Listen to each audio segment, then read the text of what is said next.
Hello and welcome to the Wild Wild West podcast. My name is Richie Ritchie of the MHRT Network, and over that away, you will note I have the real Alex Gibbons. You can catch his stuff in a couple different spots. Arrowhead Addict, where he puts out some written content on his Kansas City Chiefs, and also on the Lightning Fast Fantasy podcast over there on the Lockdown Defense Podcast Network on the YouTubes. You guys are spinning that up probably, hopefully, sometime soon, so you can go ahead and almost we'll fantasy plug that. season, baby. Yeah, we'll plug that as you guys spin back in. Anna, awesome to have you here. Would love to get your feedback on your Raiders predictions in terms of both record and, moreover, where you see your Raiders fitting within the divisional record and also season record. KB82. There's a blast from the past. I haven't seen you in a while, my man. I hope you're doing well. Coming in with that super hot fire take. That is a hot take. Browning. 15 sacks, I might believe, but every game, I don't know. Well, so KB82, here's an even hotter take. I think that he can actually make that 15 sack total, but I don't even think he plays every game to do it. I think that he has shown enough burst and stuff off the line that he'll probably start off hot in the season, because I think a lot of teams are not going to be sure what to expect from him. And I think that once we have a full complement and a little bit bigger dudes in the middle, which we do have this year, especially in the run stopping side, I think that we've done some things to help. Not enough on the interior, but certainly some things to help. And I think Browning can probably get there a few times with some teams trying to. That's what I was just about to ask this. Is it a contract? And contract years are undefeated, baby. He's got to get 23. Yeah. They'd be like, no, I need 120 mil fully guaranteed. You see that? Yeah. Oh. Spice. That's unfortunate that you're in Vegas and I'm in Canada. There's a more than just a border between us. That sounds like a good little meal there. But ladies and gentlemen, you know what? We are 2 members short here. Unfortunately, there was last minute commitments that came up for a couple of the folks that were going to join us tonight. And we are working on bolstering our guests again to get right into the season in terms of our opponents and other folks like that. Oh, good for you, my man. Good for you, KB82. I'm glad to hear you've spun that up again. Tell Chad and everyone there I say hi. They got a good thing going over there with some interesting content. Tell them the Lannisters send their regards. Yeah. And Luke and I chat a fair amount on Twitter back and forth, as do Carl and I too. So good. A few guys over there that I really get along with, and glad to hear you're back with them and doing your thing. But as we look ahead to what we're going to kind of go through here today, we're going to quickly start off with some news that have come from both of our teams, and then we'll go from there. But is it though? It's always coming. Yeah. in Canada here, my man. In Canada here, winter's always coming. Winter stays. Yes. Yeah. Yeah. So, and going back to Mile High Huddle, ask Eric if winter ever leaves. He lives in Alaska. Nope. Yeah, sometimes the sun doesn't even come there. Yeah, exactly. So, but anyways, jump right into the news throughout the division, Alex. And again, hate to have to keep on turning the reins over to you, but the news du jour, weekly thing. Yeah.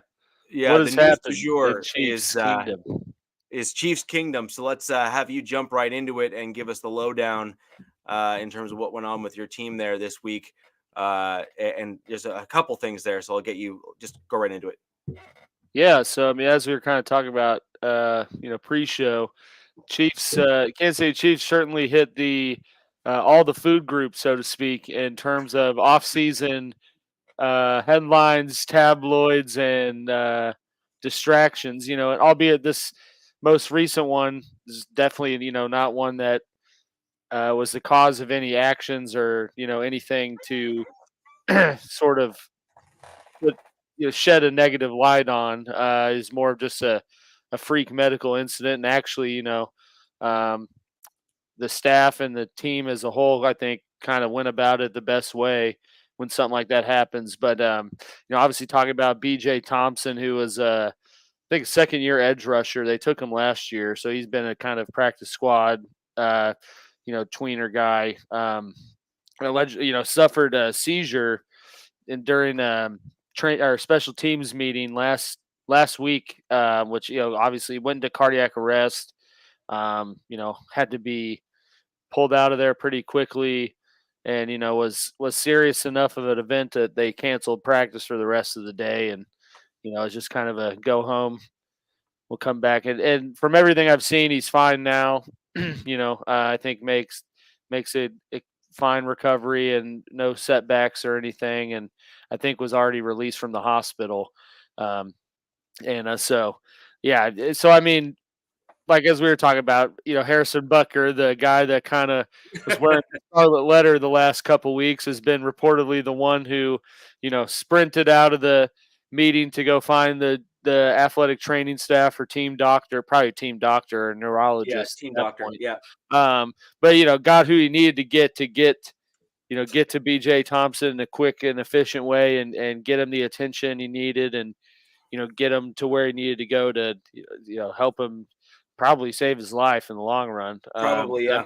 Yeah. I'm sure I don't know. I mean, I'm sure there's this level of brain deadness at that point. And yeah, so I mean, good for him and the organization as a whole for, getting it done efficiently and getting him back on the right track. And it's great news to hear that he's already released and doesn't seem to be anything kind of prolonged from it. So, I mean, good all around on that, but yeah, way to snap into action. There we go. Really kicked it into gear, right? That's exactly. I was going to say kicking into gear. I think is more apt and appropriate. That's where I was going to go.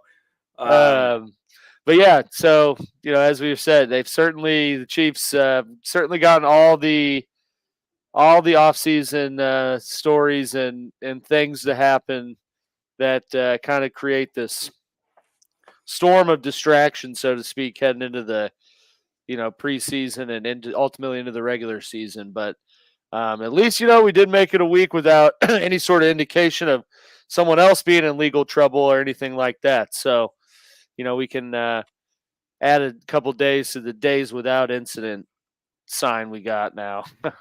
Yeah, no, I mean, this is one of those really unfortunate things that you can never plan for or anything like that, right? So it is what it is. No, and it's just and stuff like that. Like we've had, I think 2 times in college, we had one kid just pass out on the field, and they're like screaming to get him up, and it's just like even seeing something like that, you're just like, damn, it kind of brings life into a full circle moment for you. Well, I mean, I had a heat stroke when I was younger. That's no joke. And so I remember I came off from I worked 2 jobs at the time when I was younger in my late teens. And I came in from my day job to work my night job. And my day job at that time was pretty heavy manual labor. And I remember that day very vividly because it was the only day I forgot my water. Yeah. So I had like one of those big, 8-liter, massive thermos jugs that I filled up like on a daily basis, right? And I normally finish the entire thing, for the day. And so that day I just totally forgot it and I never bothered getting water. And I was out in the middle of the summer, and yes, it actually does get quite hot in the middle of the summer here, despite my jokes about, being Canadian and whatnot. And so I think that day it was somewhere in the mid to high 80s. In the middle of a field, I was doing like nothing but manual labor. And then so I felt okay, but then they say it hits way after. They say you have a Yeah. 2-3 hour delay. And so I get to my other job and I walk in the door and I go to change into the uniform I had to wear. Yikes. And literally I could feel all like from the top of my head, it was like all of the blood just kind of like it was almost like all the blood like left my body. Damn. And I collapsed. So I hit my head on like a metal thing on the wall, broke it clear off the wall because 240 pounds is still 240 pounds. Yeah. Yeah. And Just a wrecking ball. yeah, and then I woke up like probably like 20 minutes later, and I kind of was like, "What the heck just happened?" Saw the damage, and then kind of like stumbled out of the room and kind of went to my manager at the time, and he's like, "Dude, you got to get gone. Like, Yeah. like you need to go, get well." You're making this. And Yeah. You stay here any longer, you're gonna make us liable. Get off. yeah, Get off like the just property. get out. And so yeah, but yes, it was a bad, obviously not a great experience for me, but I can certainly appreciate how stuff like that can come on quickly. Um, and I was going to take a lot more than that, KB, to kill me. But I am inevitable. yeah, yeah, pretty much. And so I can see these sorts of things, but what I'd love to know is root cause. Like for me, I knew what happened. I looked it up and I was like, da da da da da, no water, no this, no that, and it Yeah. is what it is, You right? got a trace source, Yeah, it's literally A plus B equals C, right? In my case, there, I knew exactly what it was. I'd love to know what the root cause is for your player to getting into the situation he was in. Um, Yeah. is this a medical history thing? Is this a side effect of like say medication or things of that nature? All of those sorts of things that can kind of lend themselves for what is obviously a young, healthy dude by all Yeah. accounts. Athlete. Yeah. Like he's like, we're talking elite level athlete. Like those types of dudes are just not meant They'll to usually just, have problems like this. yeah, Yeah. they just don't. Now, you get the odd guy like Corey Lindsley, for example, who has like the rare heart condition and that kind of stuff. Hmm. Um, but, you know, stuff like that is, just a fluke, right? The P chart. Yeah. The color. Gotta look Oh, that's like cool. water. Except the problem is that I had so little water that I wasn't even peeing, right? Because I had none, like zero. That's bad. Yeah. So, That's pretty bad. I'm not yeah, gonna lie. yeah, yeah. I am located in central Ontario, Mile High Salute. Central Ontario. So that's several hours north of Toronto. Do you think he's asking where we're physically at or where the other two are at? Oh, well, he could be asking for both. So let's cover both. Clarify. They heard that there were some Broncos fans coming and they ran. Yeah. Yeah. I heard him coming out. Yeah, Said Bo Nix is a goated. Alex is the brave one, and he's just willing to just stick through whatever. So, anyways, on that note, But yeah. have you heard any kind of backstory in terms of whether or not this is a pre-existing medical condition or anything else? No, I don't think we've seen anything on whether he's had a history of seizures or and I think certainly at this point you probably would. I mean, I guess if you did a deep enough dive into like the draft prospects, that would probably have been known going into the draft. But yeah, so I haven't seen any indication one way or the other if this is like a sort of a degenerative issue he's had or underlying thing or just something. I mean, I'm sure you could go into a seizure like episode from a heat stroke or dehydration or something like that too. So part of me thinks that with it happening and he getting released already and it's kind of been he don't really hear much else other than he's obviously out of practice right now, that it might be something that came about due to something else more than he has a history of it. But I don't know if we'll ever truly know with that.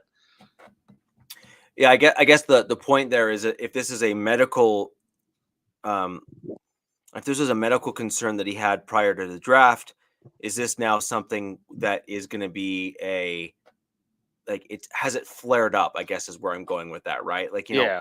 some guys have like dormant medical issues that are, oh, don't worry about it, I haven't had it in years. Well, guess what? The doors are knocking, right? And now the thing is back. So I wasn't sure if you knew if it was something like that, or if it was literally just a complete fluke incident, that they're still probably trying to get to the bottom of. Yeah.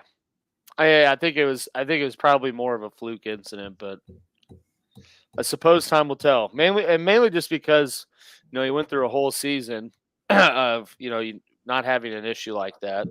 And we are in a pretty aggressively hot time right now in Missouri with the heat index and humidity. So I think it could be just something like, because that always kind of happens when you getting back into the swing of things. You maybe haven't been going as hard as you should in terms of staying in shape, and it's your body reacting to the difficulty of it. But that's just speculation right now. Yeah, no, 100%. So, is there anything other than, obviously, not that that's like, something to just kind of something a little brush more aside? positive, maybe. Yeah. We did sign McCole Hardman back. I don't know if that's necessarily positive, but we've basically just brought the whole team back.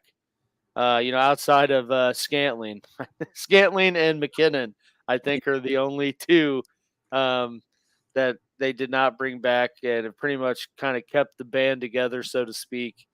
Outside of sprinkling in a few rookies and younger guys from the past couple drafts. So I think at this stage, probably pretty clear, picture of who's going to be on the 53. I don't think we see any kind of last minute ads or anything at this point, unless we get to the stage of unexpected roster cuts once we get to that point into the preseason. But I think that by them bringing that's kind of them waving their flag of like, all right, we've gotten the roster to where we want it to be to get into the full thick of things, and then we'll reassess from there depending on who becomes available.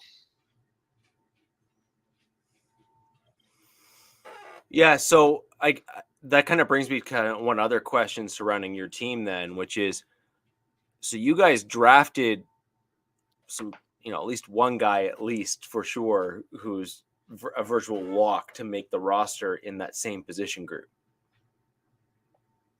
right? Like, like you're not drafting the dude at that point of the draft and not keeping him on the roster to, play it through, right? So I guess the question then is, bringing back a lot of the old gang, so to speak, if you're going to be honest, struggled a fair amount last year as well. Mm-hmm.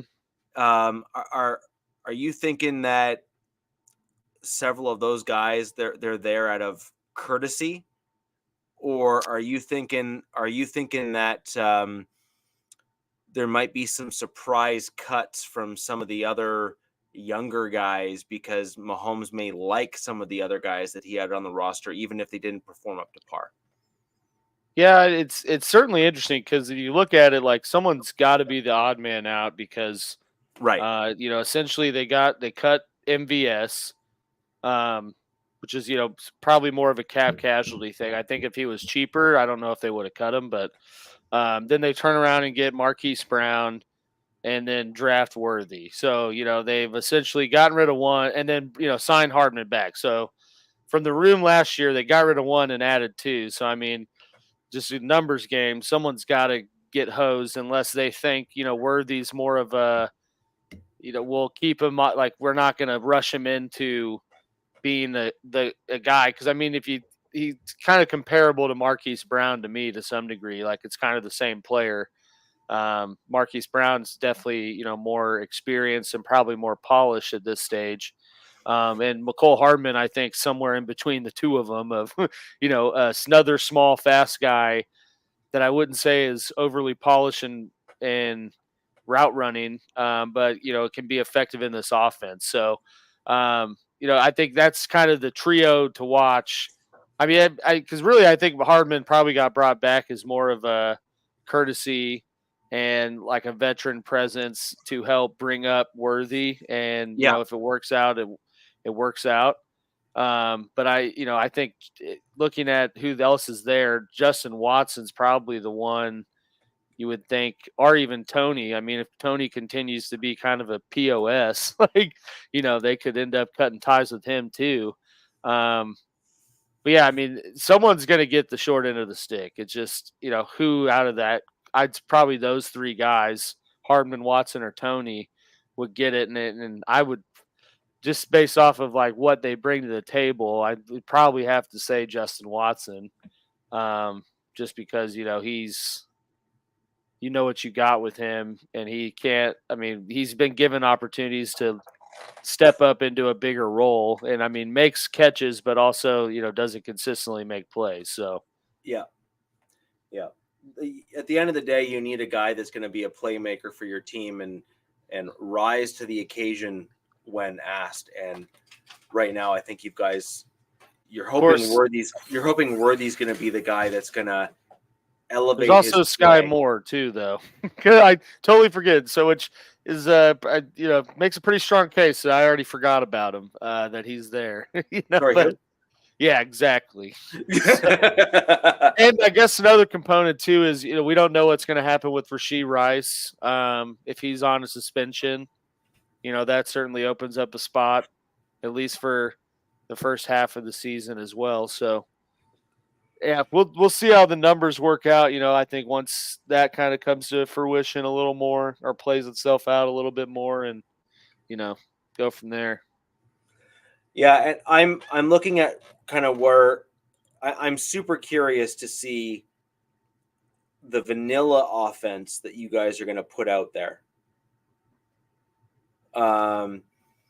because that will be somewhat indicative of where your other offense is, like where your real offense is going. It's not going to be the layers, but it'll be the toned down kind of version, right? And so, you're going to obviously have some plays that are just not going to be shown in preseason. That's just to be expected. But what does the base look like? Like, what does the initial structure look like? Like, what are you trying to base things off of? That will likely come out in preseason. But then where you add the layers, that'll be your first game, second game, third game, so on and so forth. So the question is going to be, are you going to want to throw the ball a whole ton? Or are you going to try to run the ball more? Are you going to, how are you going to layer your offense in terms of what's on the field? And kind of to your point earlier, that will be a huge indicator of which players stay or are likely to stay and which ones are not. Yeah. I mean, I think it's pretty apparent that I think we're going to see them be a more vertical offense this year. I mean, every move they've made up to this point has been kind of that totally backfired. That's too funny. I'm just reading the chat. Stupid. Biggie was like, but yeah, I mean, looking at them adding Marquise Brown, drafting Worthy, bringing in these more speedy guys, I think that you kind of tell that they're, one, looking for just more consistency, I think, throughout the wide receiver room, but also trying to bring in that component they haven't had since they traded Tyreek Hill in, a consistent over-the-top deep threat that Mahomes can kind of go to at any time. Yeah, I don't know if that's necessarily Hollywood Brown, and I don't know if that's Xavier Worthy, but I think between the two of them, that at least gives you a viable option that they haven't had. So, what about both? Yeah, I mean, if both work, that watch out now. Yeah. I think in Northport, you'd be pretty similar to how Miami has, like Waddle and Hill. And right. One of them's going to be open, and they're going to just hit them with the drag and go for 10 to 15. And just do that until you play up and then go over the top. Well, that's my point, though, right? Is if you guys can go in a direction like that and have both of them win, you know what I mean, or do well, then you're good. Yeah, here we go. Yeah. Hey, as long as the jail gets you one of these, we'll take it. Well, actually, Ray, what you're missing is the ring. The ring you can pawn when you get to jail. For bond, yep. To allow for some extra protection once you get there. So I think that's the actual play there. Biggie, first step is admitting, buddy. Yeah. So that's I actually I'm actually interested to see where KC goes this year, because I think the glimmer of hope for the rest of the division came and gone when you guys ended up paying Mahomes, and now the question is, well, now the only hope for the rest of the division at this stage here, because the expensive part of his contract has also started to taper. Yeah, and so now you're at a point where you're only hoping that Veach just forgets how to draft. True. And it's like, if he starts hitting, because to be honest, if you go look at his first round picks, the early round picks, they don't pan out, for the most part, other than like McDuffie and Karlaftis. So it's even crazier, if he could hit on just some of these earlier picks as well, which, certainly hoping they do this year, because that would mean but that from the second round on, he's actually done fairly well. Oh yeah, I mean, to get two rookie corners and the fifth rounder later that played significant snaps for you at a good level of play, you got to have a pretty good scouting department. KB, I can actually answer this. The last I heard from Wade, it's by his own choice. My understanding is that he, I suspect this is more of an age thing, is Wade doesn't want to come back in the NFL because he likes the idea of developing and molding guys into top tier players. So I think his hope was actually to go to the ranks where the guys are going to respect him outright and just kind of allow him to really elevate the entire play of the group, and is hoping that he can start getting, I think from what his hope is that he can be a building block in that league to then allow some of his guys to then go on to have, the ultimate success in the NFL. And I think that's probably what his true aim is. He's kind of hinted at that in some interviews. I don't know if you've seen any of them, but that's kind of what his thought process is, at least from my understanding. Yeah, and I think for those leagues too, I think that the league's going to thrive more on the older coaches that don't necessarily want to get into the thick of being back in the league, but still want to be around the game. I'm sure it can be just as hard, but it's not. It's not. I imagine doesn't come with as much weight as an NFL job would, and I think that league's kind of pride itself on trying to be the development league for NFL for guys that don't necessarily make it through the initial wave of making out of the draft, because I've already seen Nakeem Butler, who was a guy, I think Arizona drafted him. He's a huge, he's like 6'6", 220, 4'4", wide receiver. So basically Calvin Johnson frame. Yeah. It just didn't pan out, but was the leading receiver the last 2 years in the UFL, and he's already, I think the Jaguars signed him, so you're already kind of seeing some of that happen with guy and Wade Phillips. There's actually a clip of him, I think, after the last game, like telling him, "I'm going to call everyone I know because you need to be in the league." Yeah. So But that's my point. Like, that's exactly what I said. Is like that's what he wants. He's wanting to try to facilitate that kind of, from down to up kind of, thing and all that kind of stuff. And I think that's an important thing. And I think that Wade recognizing that it's a gap is also a testament to he's kind of been there and done that in the NFL. So you have to also think of he's likely looking at this as a legacy play. Yeah.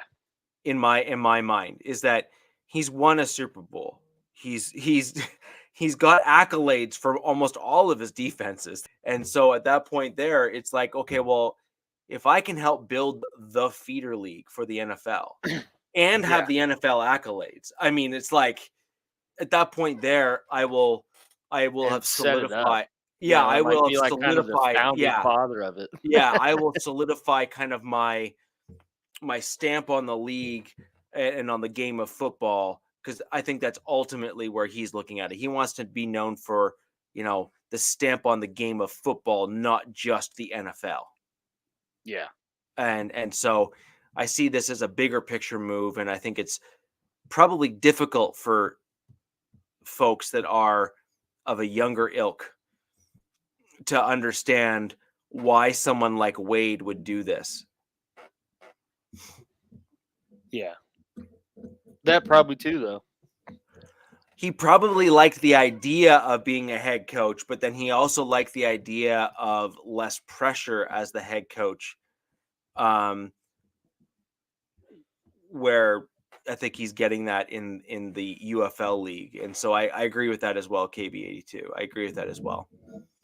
But going on to my Denver Broncos, I've heard some very interesting things coming out of our camps.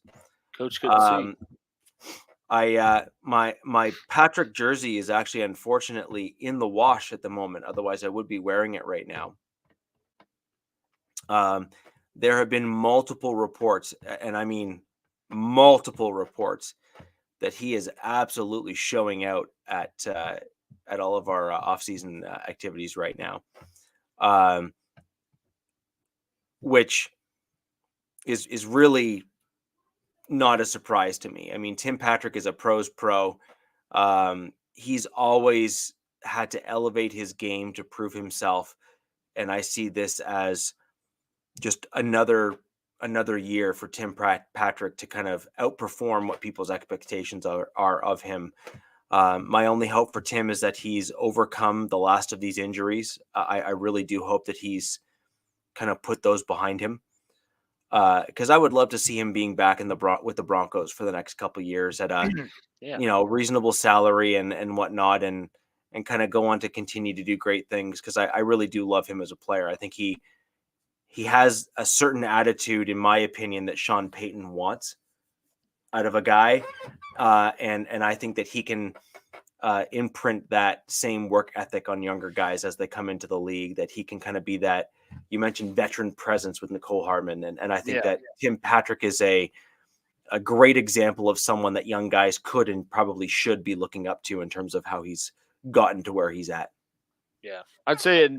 Honestly, I mean, I think it speaks a lot to his character and just how he is as a player in the locker room, for him to, be primarily injured through the Sean Payton era, and going through a pretty blatant, like, wiping the slate clean, and he's still there. So I mean, that kind of is like the epitome, so to speak, of like what you're saying, like, the proof's in the pudding. Because if he wasn't that type of guy, like, he would have been one of the first ones, like, we released Tim Patrick, like.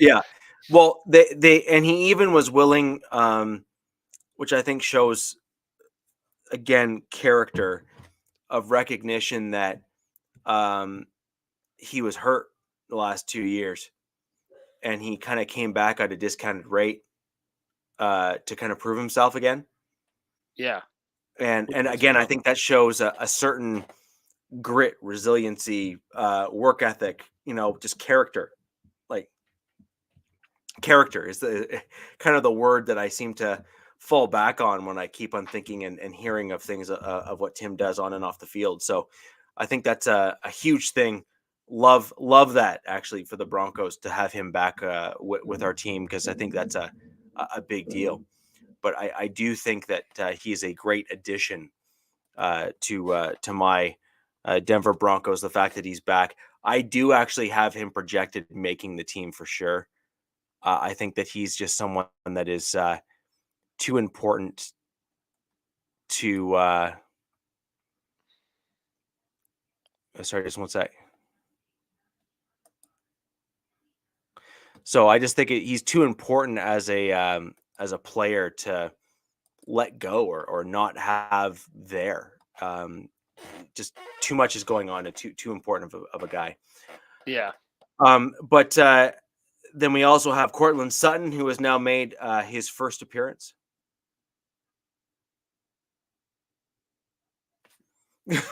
Yes, I agree.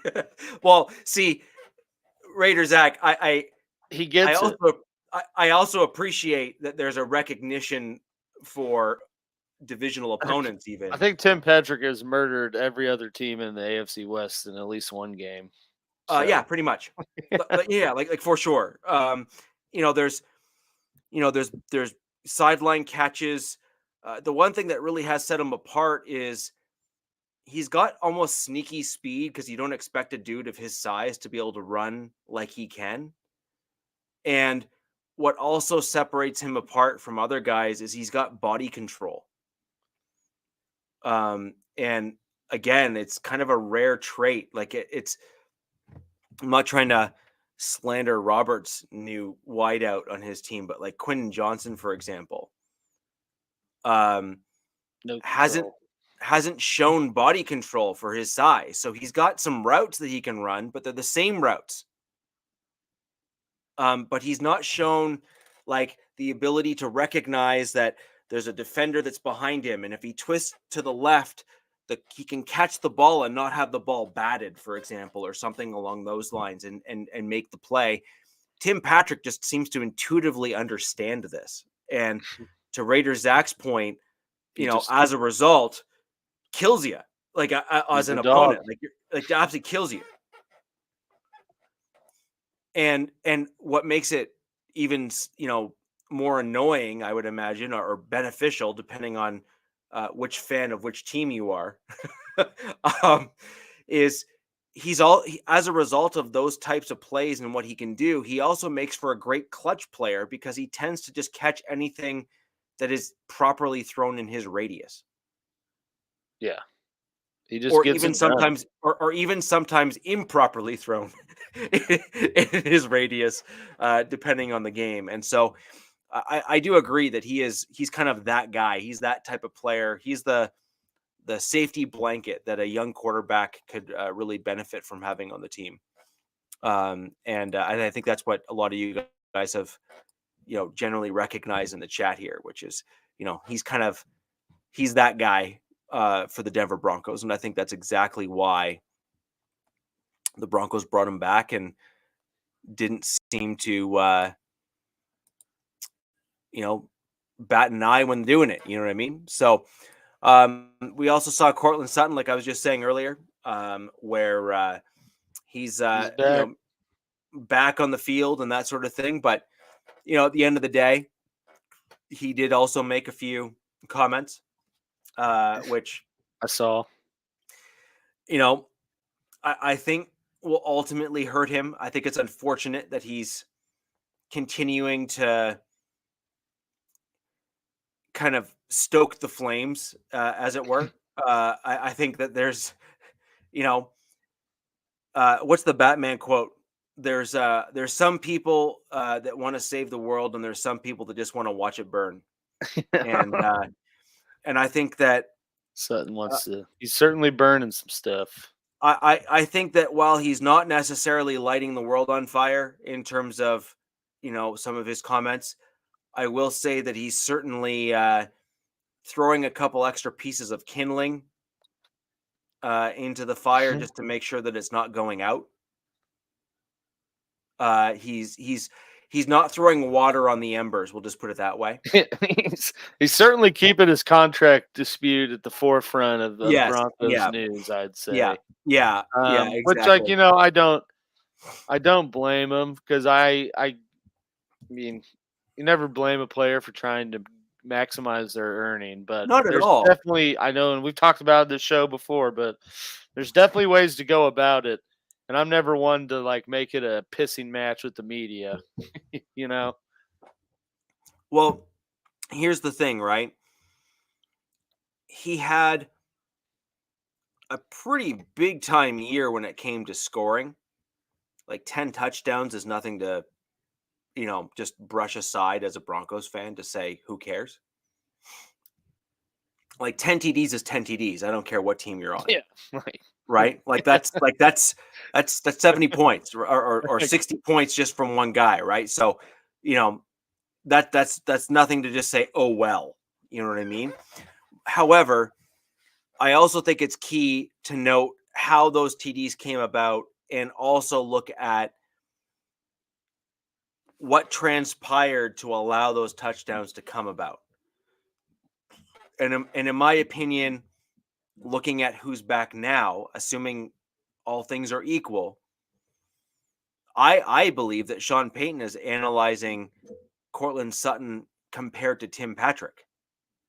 Mm-hmm. And Mims probably, and well, Franklin. no, you got to look at the size and what they can do. And so the one thing that I think that a lot of people forget is Tim Patrick is an excellent blocker.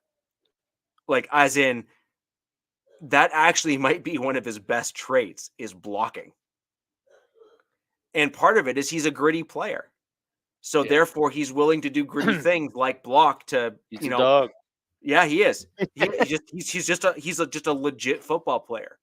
And not to say Cortland Sutton doesn't block, because he does and can, but it's not the strength of his game. It is not something that you can look at and be like, damn. He blocked the edge, or he really went downfield and blocked the guy to do the thing and do the stuff. He's got a couple plays like that, sure, but not consistent. Tim Patrick has got consistent film where you've seen him do stuff like that, where you're just like, how did that play work so well? And then you actually go back and watch the all 22 or any of the game film, and you start to recognize that it was 81.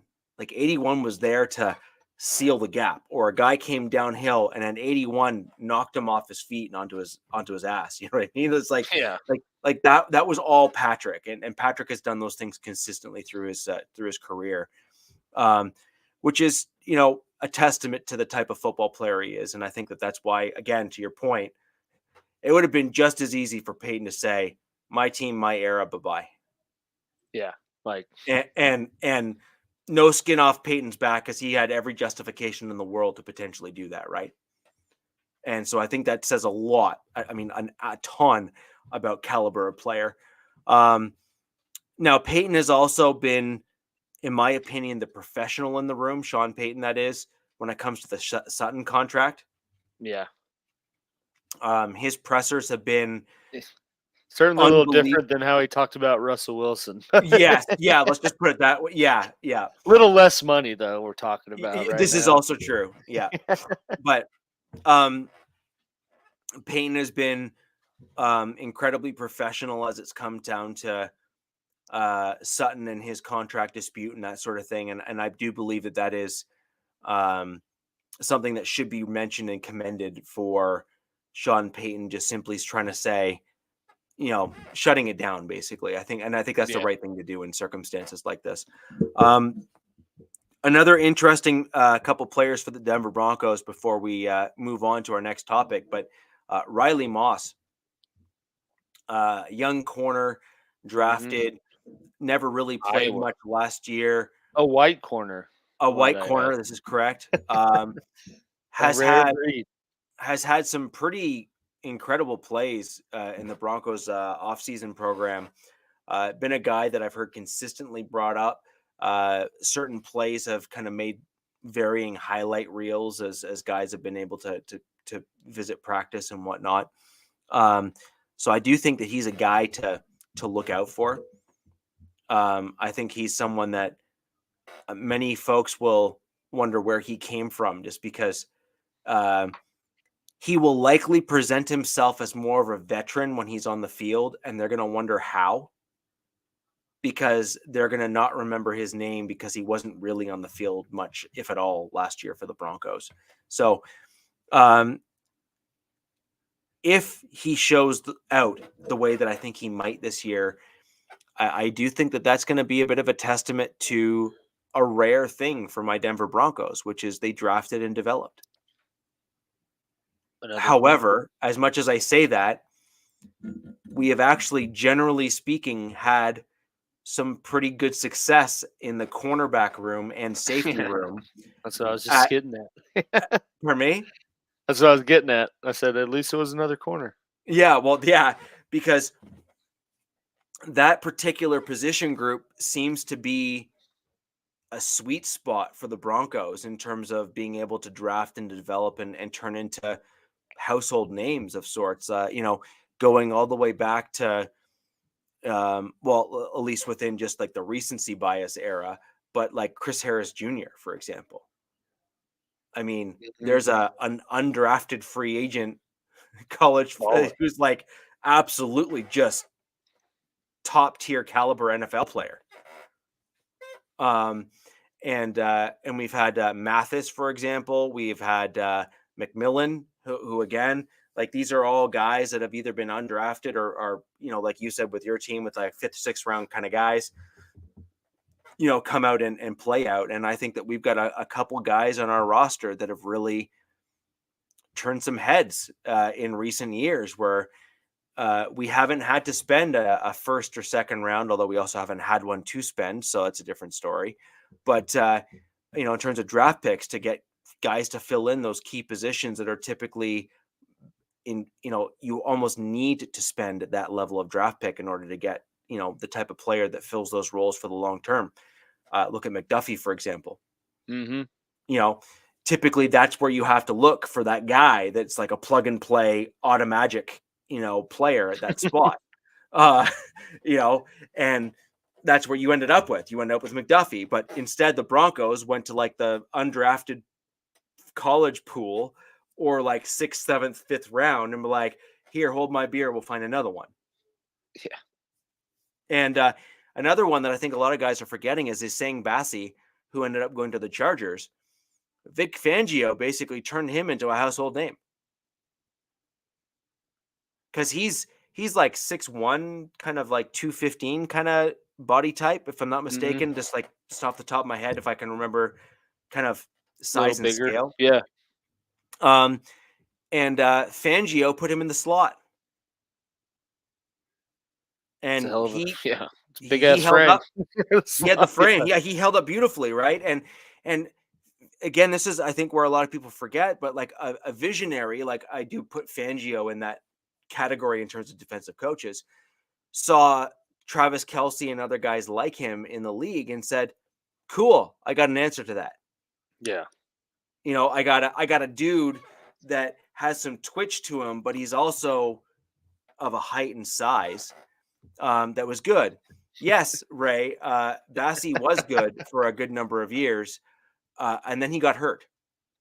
And there is a definite A versus B. It was undeniable. However, if you look at, assuming based on your photo, Ray, you're a Broncos fan, because I see Orange Crush in your handle there. That could mean anything. You could just so unless that's Chargers fan trolling the Broncos here. It's a burner account. It's a burner account. It's Robert. It's Robert. Oh, it's Robert. There we go. That explains everything. But Ray, if you are a Broncos fan, which I do believe you are, because you've been on the show before, so I appreciate you coming back. Bassi was a very good corner for us for about a year and a half. Can you be more specific, Ray? Broncos or Chargers? As a fan, I think you're a Broncos. Yes. Yes, I am. But Bassi was very good under Fangio. He really was. And he had a couple games where he, had some problems, sure. But one or two games of not playing well doth not make a bad corner. That just makes a bad game. And so, I think a lot of the Broncos fans forget that Champ Bailey had games that he got burned too. I think a lot of other Broncos fans forget that, the best corners had games where they got torched because the right type of player went against them. And then they were able to go back, watch film, and correct themselves. But at the end of the day, and by the way, I'm not putting Bassi in that elite category of those types of corners, to be clear. But he did have about a year and a half, and then he got hurt. And then he was not the same player after that. He then went to the Chargers, came back to the Broncos, and he really wasn't the same guy after that. I think he had an ACL, if I'm not mistaken, tear. And his speed, that twitch that he had that made him a little bit unique for his size and weight, kind of went away.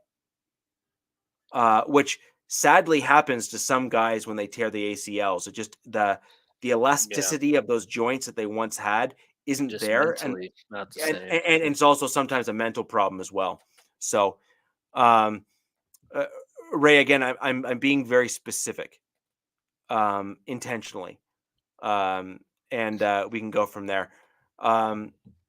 So, and you look at Chris Harris, for example.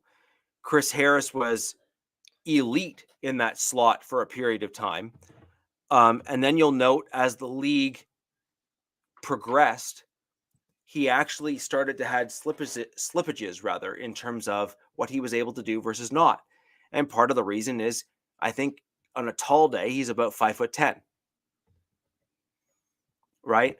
And when you're starting to be asked to cover tight ends, which were at the end of his career, 6'5", 6'4", 6'5", 6'3", 240, 250. and are 240, 235, 265, somewhere in those ranges, you're going to start having problems. And GA Patriot, that's exactly my point. There is a reason why the Raiders and other teams in the league have ran out to get Brock Bowers, or you have Mayer, you got Kyle Pitts. Kyle Pitts. Lucas Krull, for example, on my Denver Broncos, is another one of those kind of like weird athletic freaks. Greg Dulcich, if he doesn't get blown over by a stiff wind and break something else, is also a guy who I would fit in that category, except, someone sneezing in his direction seems to get him hurt. But, if you're looking dynasty, man, it sucks. But if you're purely looking at athleticism and kind of like unique type of dudes, size and speed combos are typically coming from the tight end position right now. And gone are the days of the Wes Welkers in the slot trying to clean up. Now you're looking at the Travis Kelce's and Kyle Pitts and, even some of these, 6'1", 6'2", shifty wide receivers. So all of a sudden, when you got these shifty corners that are, say, 5'10", 5'11", and a 6'2", 6'3", 6'4", 6'5" frame going up against them, it's a completely different equation that's happening now in today's NFL. It's rough. That's a rough go.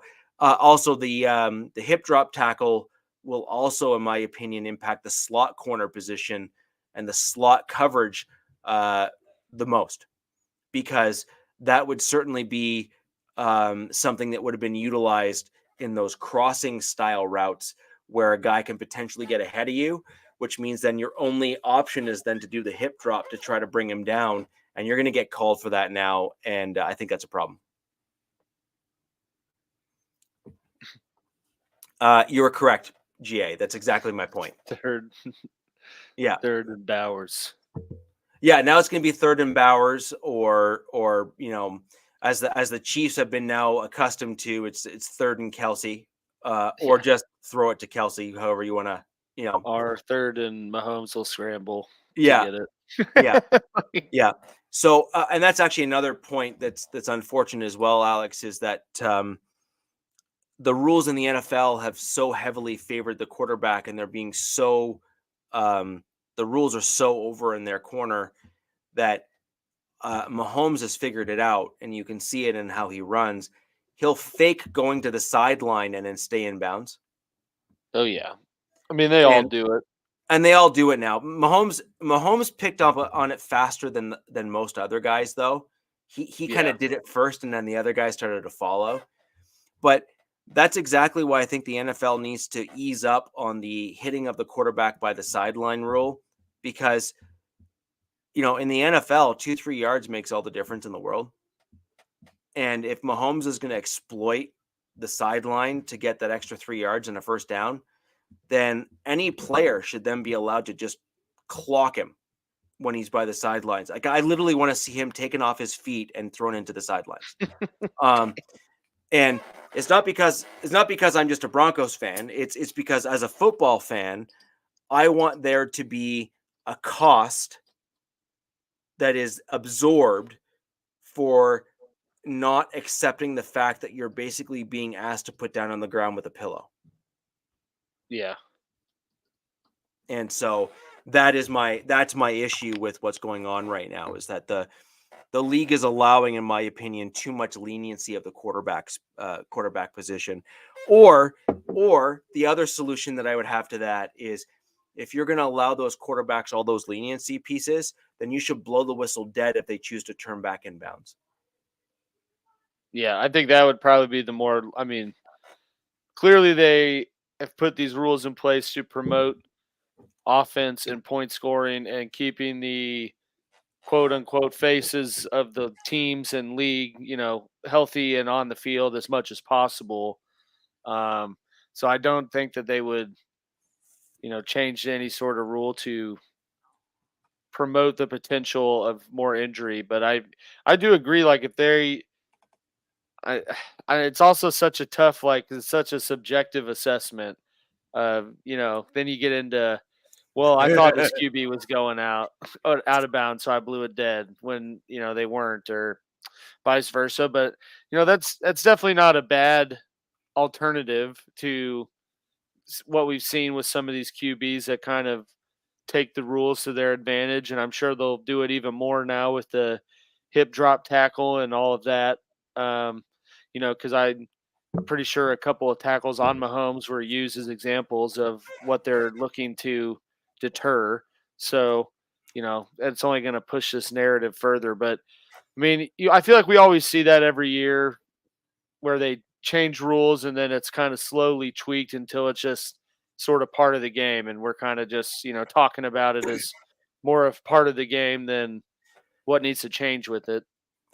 Well, I'm still not a fan of these what they call defenseless receiver hits. Yeah. I believe there should be a cost of throwing the ball in the middle of the field.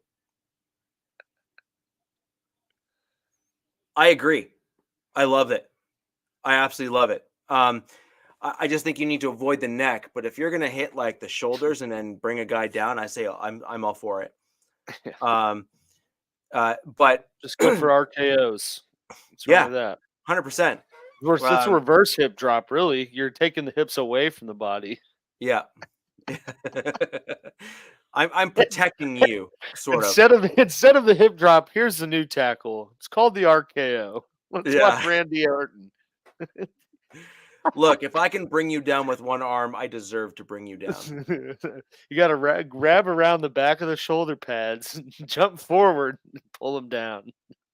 Well, I'd actually love for a suplex to be brought into the game as a tackling mechanism. For what close. It's worth.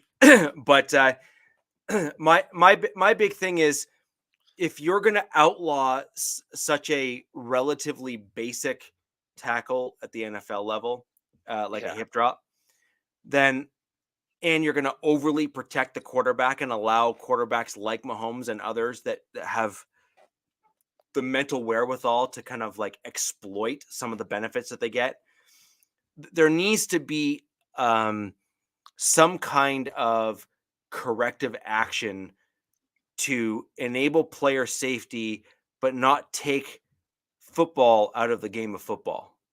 Yeah. And like there just needs to be a balance between A and B so that, football fans can still enjoy the game, but safety is still something that is factored into things. Because I agree with both, sort of. I am certainly more of a fan of game of football than I am the safety element of it. Um, my viewpoint on that has been made quite clear on this show, which is you're getting paid millions of dollars to get hit at full speed. Suck it up and shut up. Yeah, deal with it. Yeah, like that's kind of my general thought on it. And yes, I would absolutely play the game again if they allowed me.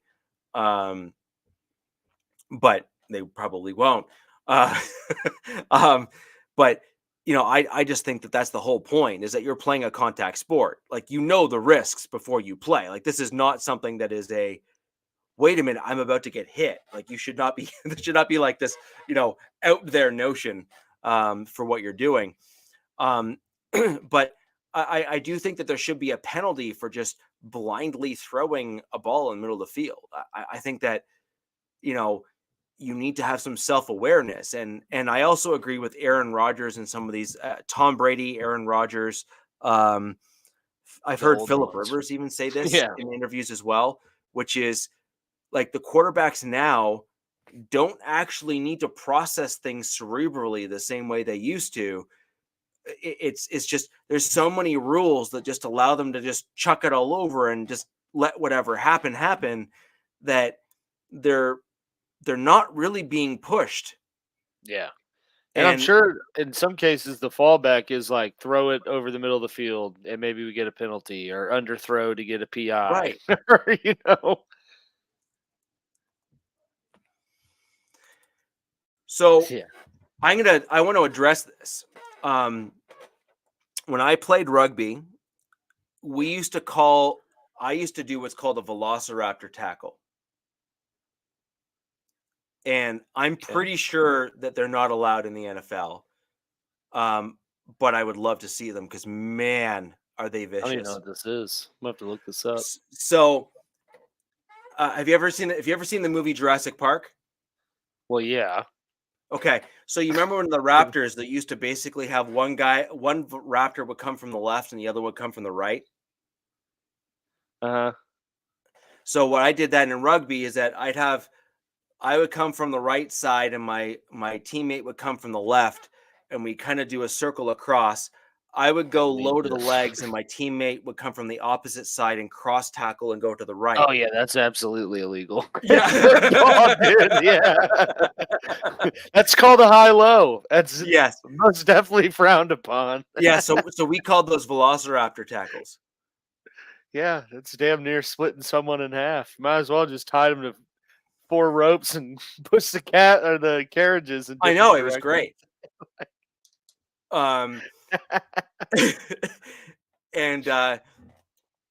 And what made it better is that on my team, the 2 guys that would do it were me and my counterpart on the other side of the scrum, who were both like 6'2" and like 240 and could run a 5-minute mile. Yeah, pretty good, pretty in shape. So needless to say, it caused damage. Yeah.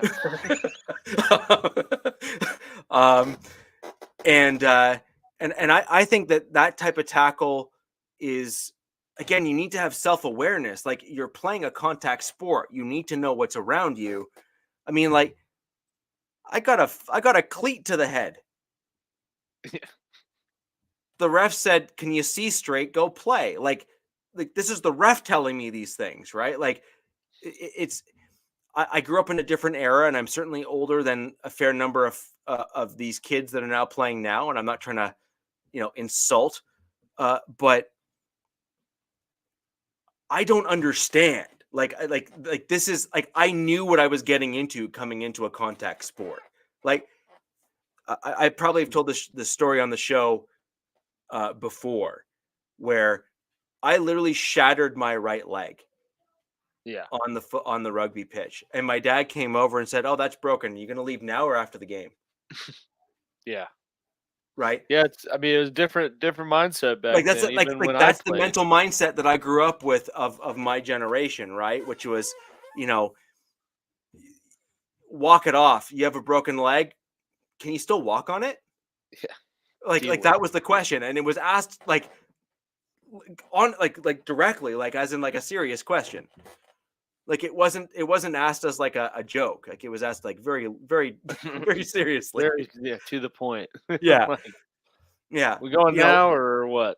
yeah, like, now or later, like, you're gonna wait for later. Okay, cool. That's just to be expected. Like we're cool, and that's normal, right? And I think that's I'm not saying it's a good thing, but I'm not saying it's a bad thing either. I'm saying that I think it's important that as young men, as you're playing these sports, that you're pushed to toughen up, because as you toughen up and as you go through the sporting world, you're more likely to be able to um, stay healthier when you're not looking to potentially get off the field because you got a scratch, for example, right? And so the old saying where if you perceive yourself as a hammer, the only thing you're going to see around you is nails.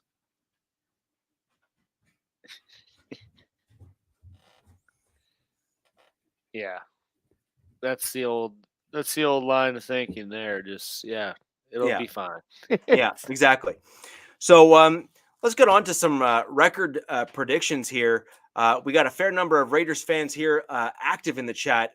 By the way, Ray, GA Patriot, we've got Big E, El Capitan, KB82, Mile High Salute, Anna Diaz, Vicky Orr. Want to thank you all. Oh, Clayton here in the house. Clayton. Oh. Hey, how you doing? We're going to start getting into record predictions for our teams and whatnot. I'm going to ask all the Raiders fans in the chat.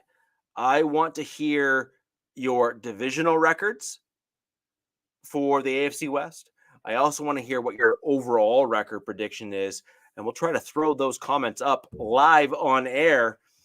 Same thing for any Chargers fans that may have joined us live. I know there's a few of you around, but I have got a word. Actually, a couple of them actually DM'd me prior to the show and apologized that even they weren't able to make the show, but they're going to catch us live after the fact. So I do appreciate it, guys. But Broncos fans as well, fans of the MHRT network, want to know what you think our Broncos record is going to be throughout the season. And I also want to know how you think we're going to do within the division. Alex, as the reigning Super Bowl champs, I am going to allow you to go first because I think that is appropriate given circumstance. How kind. And I'd like to know what you think your Chiefs will do in the upcoming season. And then I will go second there since I actually showed up. Yeah. Yeah, you have that right, I'd say. Yeah. So I mean, just getting into looking at the Chiefs schedule. I think I missed the show that we went over the schedule release. But it's kind of the same story every year, especially once you start being successful as the Chiefs have been, and getting to where they've gotten in terms of Super Bowl wins or being in the hunt. They definitely don't have an easy schedule. And, their first two games, I mean, starting the season off playing, a rematch of the AFC Championship game with the Ravens. And then, week 2, play a presumably fully healthy Bengals team, with Joe Burrow. And that's going to be tough. I mean, rough. the one upside is both games are at Arrowhead, which they always that brings at least some component to it. But certainly 2 tough games to start it off. And then they get into a stretch of they play the Falcons. Alex, just real quick, want to give a shout out to Houday Baby, friend of the show. He is the man with the hat and the Bengal stripes. And man with the plan. Great dude, great guy. Has his own podcast where he talks about his Bengals. But as we get closer to the AFC North stuff, and we're going to try and get some more guys on the show, I'm going to try to get him on to talk about the Bengals because that's going to be a huge game. Oh yeah, that'll be epic. Yeah, week 2, and I think they did it because traditionally they've played the Bengals later in the late. year. And these Yeah. past, couple, like last year was Mahomes versus Browning, which, you obviously can't account for injuries, but I'm sure they put it early thinking we'll get Mahomes Burrow, barring some very unforeseen circumstance. We should Yeah. have Mahomes Burrow. But yeah, so I mean, talk about a really tough, 2 opening weeks. Then they have, the Falcons, Chargers, Saints, which is at least a little bit milder stretch. I mean, Chargers game, any AFC West game is always a close one. Or as some fans in our chat will remind me about a certain Christmas game, they could even be losses. But, so I think that'll be good. But, that I don't think the NFC South, the Falcons and Saints are really, tough, overly tough matchups for the Chiefs. Then they have the 49ers, then the That's always a tough Raiders. game. That's always Yeah. that's always a tough game. Then Raiders week 8, then then Bucks, then Broncos, Bills, Panthers, Raiders again, Chargers, Browns, Texans, Steelers, Broncos week 18. So I mean, reading some of the opponents, I mean, really the only easy games are the NFC South games, and that's just going off of what you can at this point of the season. For the Texans, though. I mean, I don't think the Texans is an easy game by any means. Like, that's just that, except for the Texans. Like, the Texans are a tough team. Yeah, no, I mean, that's what, like, outside of the NFC South, all of these teams are going to be tough. Either from being the division opponent or just being in the upper tier of AFC teams. But I mean, I think given the track record of Reed and Mahomes and what they've been able to do as long as they've been healthy and paired together, yeah, they do have multiple quarterbacks. You never know. We might get the Penix show. But I think it realistically speaking, I think the Chiefs probably end up similar to last year, if not maybe like one game better. So I mean, they were 11-6 last year. I think you probably look at a realistic range of, being an 11 win team or a 10 win team. Damn, little tongue twister. Just because I think, they will probably lose some of these tough matchups, in the final minute. I don't think they'll get blown out by anyone by any means. Outside of maybe an occasional trap game. I guess that does happen at least once a year. But yeah, I mean, I think just at this stage, it's tough to say that the Chiefs are going to be drastically different, i.e. worse than they have been in the past, 10 years, which is pretty much to win the AFC championship or win the AFC West and get to the AFC championship game.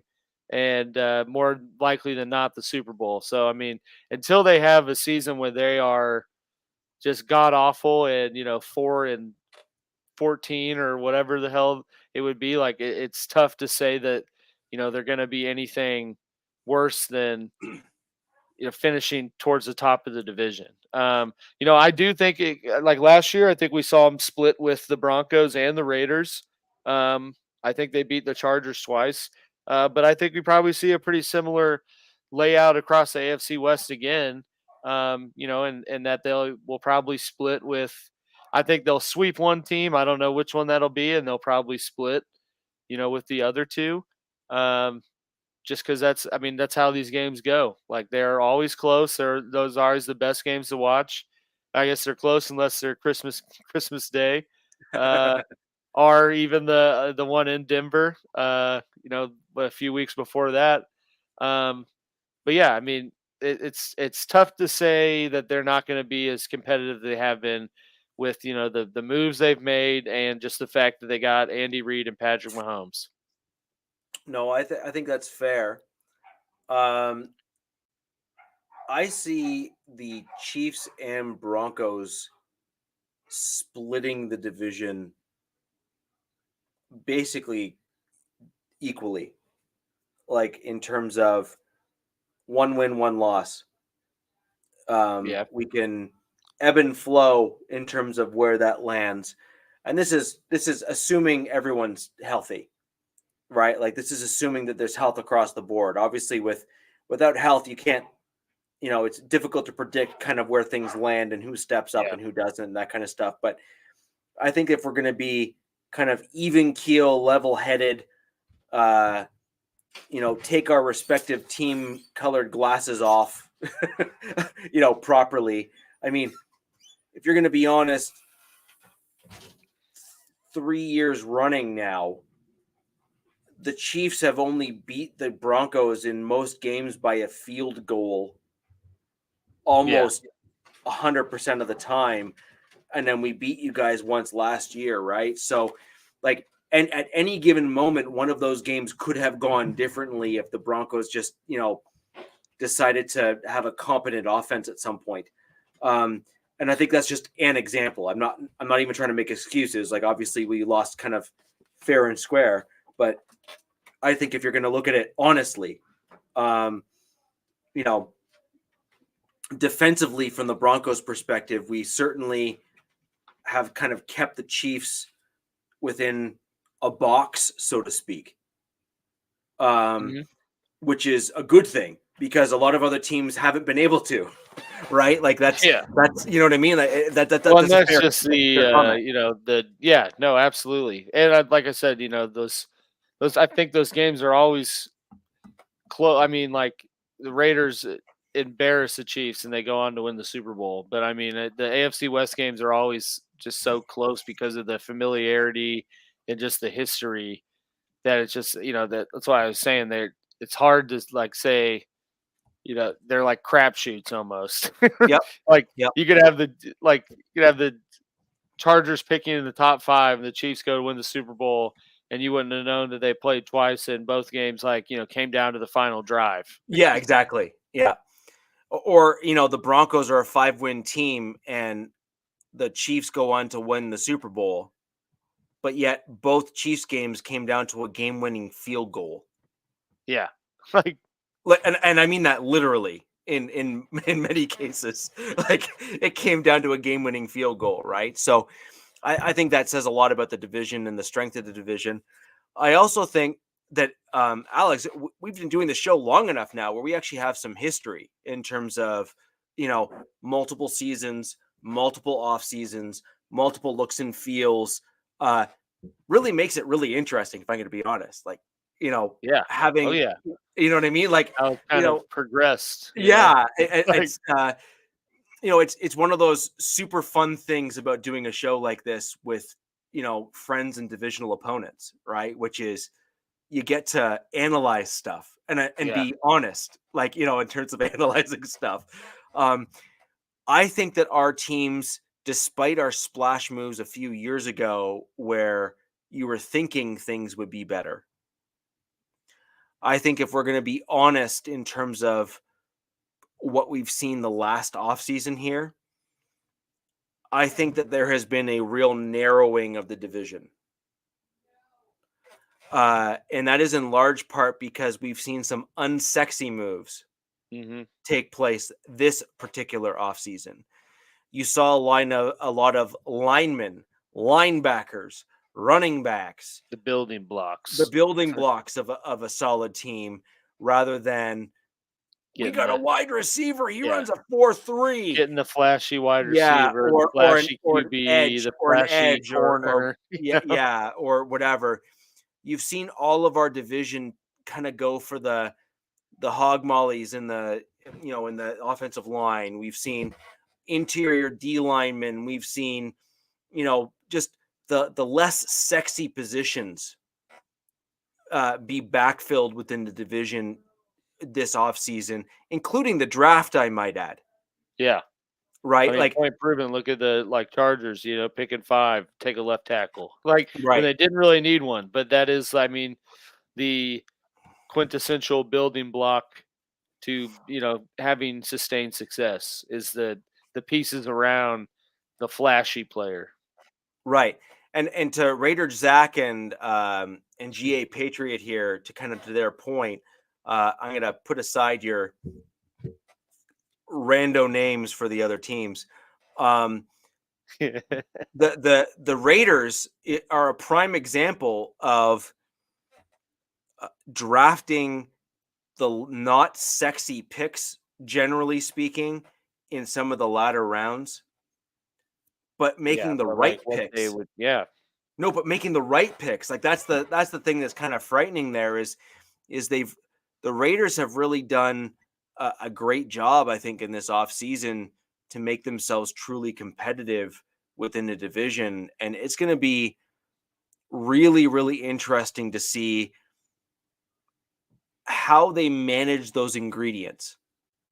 yeah, I think is a great way of putting it as a divisional opponent looking on from the outside looking in, which is um, are they able to dovetail them together into a cohesive unit with a plan, or is it going to continue to have some disjointedness to it, which could result in a similar outcome to what we saw last year, which is a tremendous amount of promise, but then kind of still falling short, mhm, which I think is a fair assessment of what we saw from the Raiders last year, which is there's definitely talent on the team, and that's the unfortunate part. But it just the right blend and mix was not able to be put together for the team to ultimately succeed yeah. or be truly competitive. I'm not convinced we're going to see the same outcome this season with the Raiders. I think that they're going to start linking some things together and kind of doing better than they have the last couple of years. Oh, I also I agree. I also think the Broncos are going to surprise a fair number of teams, in large part because a lot of the Broncos' moves have not been sexy or great on the outside, but it's all about finding the right guys for the right spot and the right attitude to mesh with the team to all pull the team in the same direction. Mhm. And you kind of look at the Patriots and how they kind of ran things. You kind of look at all those sorts of things, and I do think the Broncos have the potential to surprise folks. And of course, until they're counted out, the Chiefs cannot be counted out. Not at this Um, stage. not No, at this point. Not at this point. no. Where I do think the division is going to be a real coin flip, and I wish Robert was here because I'd love to hear kind of his thoughts on it, or any of the other Chargers fans and folks here. Is I think that they're in a rebuild year. I think Yeah, that they're for trying to sure. build to a vision, and if they've gotten the right folks in the right spot, I think they can be incredibly dangerous. But if they have noticeable holes that don't fit the vision, then I think that they're going to probably be picking in the top 10 again. Mhm. It's probably what And they want, though, I they think. probably, and I agree, I was about to say that. And I think that's probably part of the plan almost, um, which is one more year of knowingly rebuilding. And I think after that, though, I think our division needs to look out because I think they have a competent quarterback, and I think they're just trying to build out the pieces behind the guys that they're going to let go. Yeah. I think your Bosa is gone next year. I think you got a couple other dudes that are going to be gone, but they're going to refill those cupboards next year when they have a top, whatever pick. And I think we need to be careful. Yeah. I think with the Chargers, I think you're right that a lot, but I think it's also more of a, they got rid of who they needed to get rid of from a cap standpoint, and they're like, let's see if bringing in Harbaugh and changing the culture, so to speak, like get something different out of this core, and maybe we end up being, a little more competitive than we have been, or in the hunt. Um, our, perfect scenario, like they're somewhat competitive, but not really. And like you said, picking in the top 10 and continue building. Um, but I think with the Chargers, there's got to be at least a little sense of urgency just because they've already paid Herbert. So, you're kind of like you're in that realm a little bit, but you kind of He's have to rebuild. undeniably talented. Yeah. Like he is undeniably talented, and if they don't do something when he is there, it will easily be. I mean, and this is as an But they AFC kind of West. did the same thing with Philip Rivers. I mean, he was always a talented QB, and it was like they just never really seemed to be able to do much to build around him other than, when they had LT and him and Gates, that that stretch of like 03 to whatever, where they made it to the championship game, but it just like there's never seems to be a consistent vision of what they're trying to do to like sustain success. Yeah, but they've Um, never truly had a coach like Harbaugh. that's I mean that's why They've I think never that's the different factor, because I think they've Harbaugh, never had a coach like Harbaugh. because I think Never. back to like when Harbaugh went to San Francisco, they were supposed to be bad, and he was like supposed to rebuild it, and then they're like in the Super NFC Bowl. Championship game. Yeah, they're Super Bowl. they're completely turning around. So I Yeah. think that part of probably the front office owner thinking is maybe just bringing in a Jim Harbaugh is what a Joey Bosa and Derwin James and some of these other guys needed to get their full potential out of them, and we can change things. But I just, looking at the people they've brought in, I just tough to say that they're going to be, up there competing with KC as like the content. I mean, but this is prime Chargers going to win the Super Bowl time, which is they're always the offseason champ. But it's just tough looking at like the receivers they have, just a whole lot of unproven supporting cast around Herbert to make me think that they're going to just blow it away. Well, the problem right now is that they haven't had a vision. Yeah. Right? Like, I think that's a fair comment to make. Andy Reid has a vision. Now, we can agree or disagree with his vision, but at least in recency bias, it's worked. Clearly. Yeah. Clearly. But he also has a competent GM, which, in my opinion, if I'm going to be blunt, is acting as a backstop for Andy Reid. Because I think he had a little bit more control with the Eagles, for example. And I think that Andy Reid had that come back to bite him a little bit, because I think Andy Reid is super, super good at designing an offense. But I think he's almost a little bit too hyper-focused on building an offense and doesn't necessarily focus enough on a more balanced team. And I think that Veach is the perfect like yin to yang for Andy Reid, which is I think so too. He's basically holding Andy Reid to account from a GM perspective, and it's a great pairing. Clearly, you know what I mean. It's just, as a fan, I hate to see it as a blue and orange Broncos fan here, but I mean it's a perfect pairing between GM and head coach, where the offensive kind of visionary approach works, but you need the guy to kind of backstop it to say, no, you're not doing that. No, you're not doing that. Or, yes, I agree. And you need the voice of reason. And I think that Veach is that voice of reason in the Chiefs organization when it comes to a draft and team building perspective. And I think that that's a good thing for your team. Similarly, if I look at the Raiders, I think that Gruden had a certain vision, but I think that he needed somebody else to help him work to build the vision, if that makes sense. Yeah. Where you saw what he wanted to do, and I actually love what he was trying to do. And he drafted a bunch of really good dudes, like your Renfro and he drafted Josh Jacobs, and Crosby, and it's undeniable the caliber of players, generally speaking, with some exceptions, that he was able to bring in. But I think that he was looking too hard in a singular vision without someone to backstop him. And I think he needed the yin and yang to truly do what he wanted to do. But you have to have the right GM and the right head coach with the right balance in order to accomplish that. And I think that's what was missing with the Raiders when John Gruden was there. Otherwise, we could be looking at the Raiders in a completely different light today. Yeah. If Gruden had a different blend between him and the GM, I think they had the potential of being an incredibly dangerous team when Gruden was there.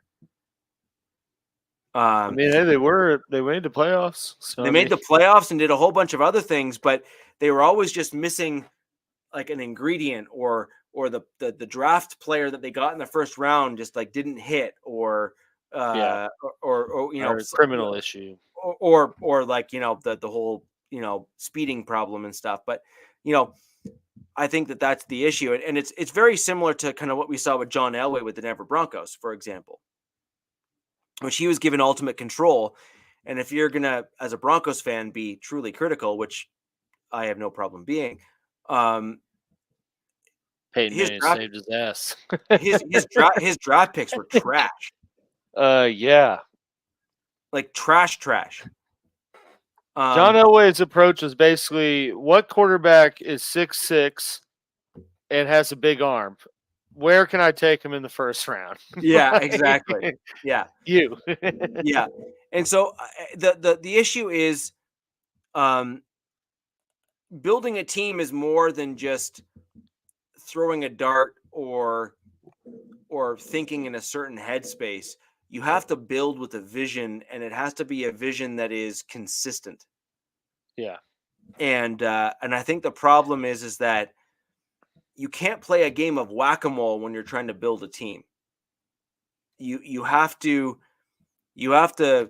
build almost linearly and then vertically as you're building out your Piece team, by piece, block by block, foundationally, and then vertically, in order to be then successful ultimately.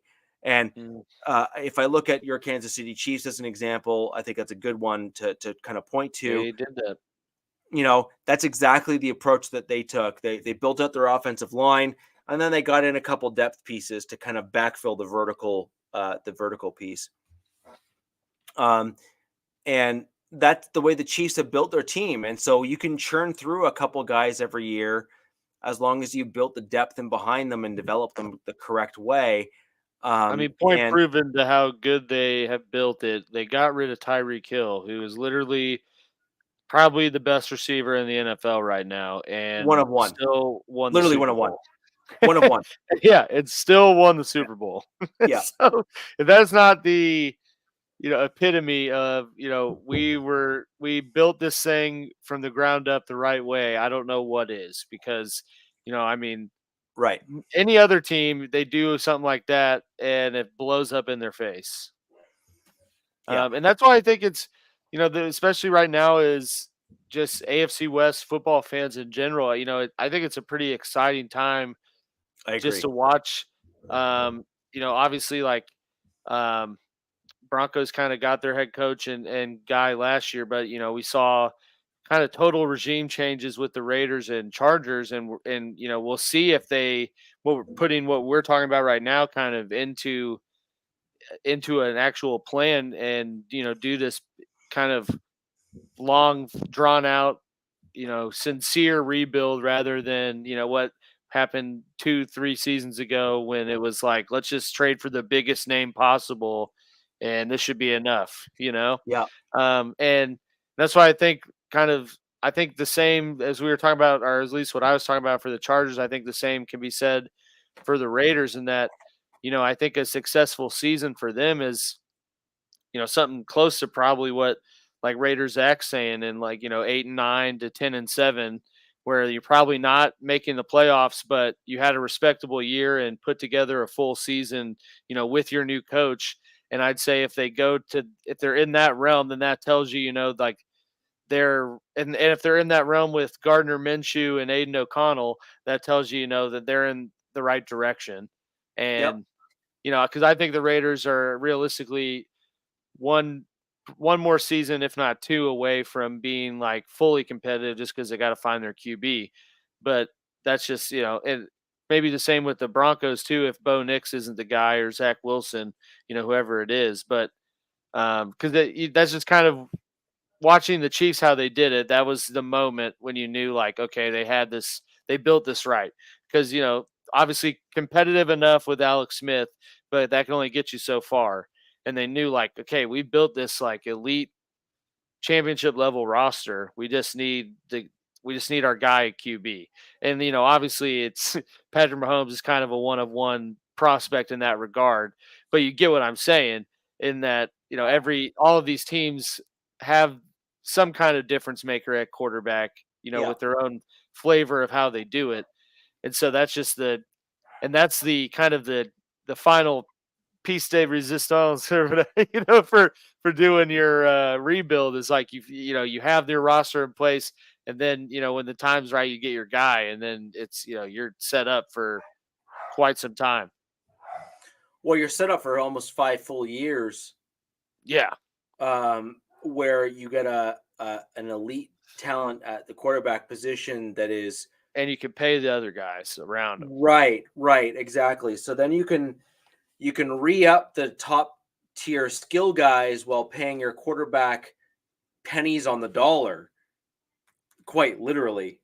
Yeah, and move on, and make moves when you need to get other picks and kind of backfill it back in. But I think the Chiefs have kind of shown the formula to how to do it, and obviously it's big part of it's finding an elite level, quarterback, but at the same time, like not betting the farm like Carolina did last year just to get the number one quarterback in that class, and without having the team around it. So that was exactly what my argument was for the Denver Broncos not to trade up this year for a quarterback that they wanted, which was, you don't have a strong enough team to warrant that type of move. Like you don't have the roster to have said, we are a playoff caliber team. We just need a quarterback. And no offense to the Raiders, my comment kind of is the same with them.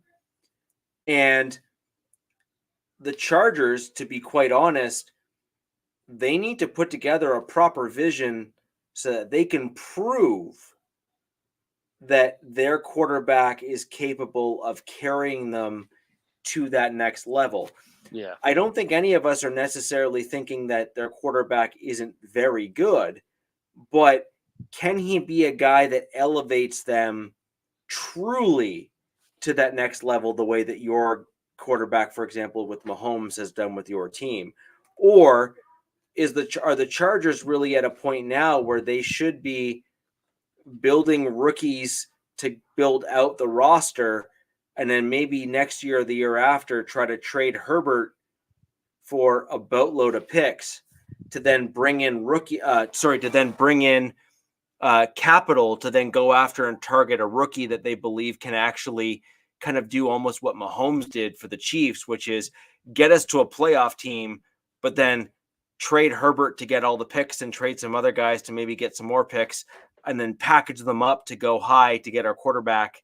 And, the rest is history, so to speak. Yeah. Right. And so the Chiefs really have shown a blueprint in the modern NFL in terms of what you need to do in order to get it done right. The Bills, in some regards, did the same thing with Josh Allen. It's just they just couldn't put all the pieces together, it seems, with Josh Allen to kind of get them to where they needed to go. Yeah. At least not yet. Well, sorry, not yet. I'm not saying it's never, but I'm saying not yet. And yeah, but that's another reasonable example of saying, what is the most likely scenario for you to succeed? And I would argue the Bills, even though they haven't, got the ultimate goal and the ultimate trophy yet with Josh Allen, I would certainly say that they're always in the hunt. They are always right there, right? And that's a testament to kind of how they built the team and how they're proceeding and pursuing their team. So I think that they've done a similar job or similar vision to what the Chiefs have done. They just haven't quite. They're just not quite there. They haven't quite been able to retain all the talent and that kind of stuff. And we'll see kind of what happens in the future. But back to my Broncos in terms of our record and what we're going to see and all that sort of thing. I actually agree with what the Pittsburgh podcast said with Big E Bronco earlier in the chat. The AFC West and the AFC North are brutally matched. It's just, it all depends on when we play one another. So my only exception to that is really your game that you're going up against the Bengals. Yeah, And that's then, a week 2, but they got the Steelers Christmas Day in Pittsburgh. which So, I I think they're mean, going to kill you. and then the Browns week 15. Actually, that I meant to talk about this, but interesting is the Chiefs. So week 15, 16, 17.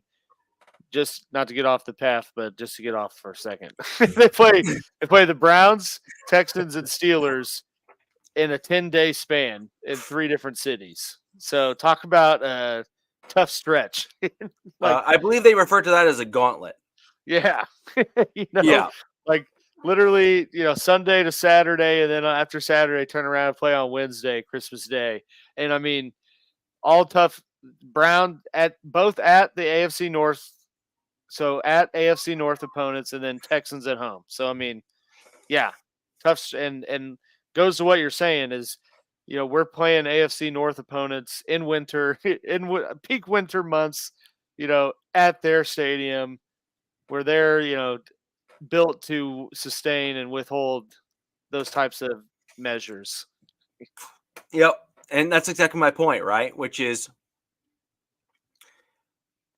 the AFC North is just uniquely built.